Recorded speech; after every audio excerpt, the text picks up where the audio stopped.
Students, hope you all are fine. Okay, that is our اسلامیات class.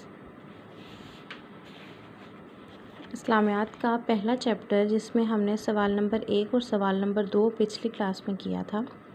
اب ہم سوال number 3 کریں گے. کلمے کے پہلے حصے کا کیا مطلب ہے؟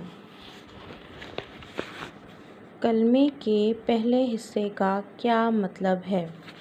اس کا آنسر آپ کی بک میں بھی گیون ہے. کلمے کے پہلے حصے کا مطلب ہے اللہ کے سوا کوئی عبادت کے لائق نہیں ہے.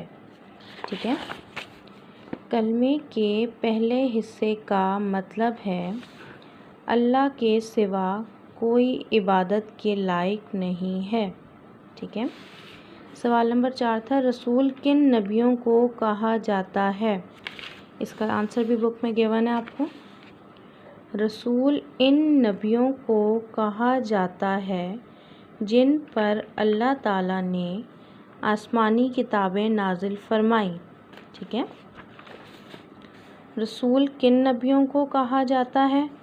رسول ان نبیوں کو کہا جاتا ہے جن پر اللہ نے اپنی آسمانی کتابیں نازل فرمائیں. Okay, thank you.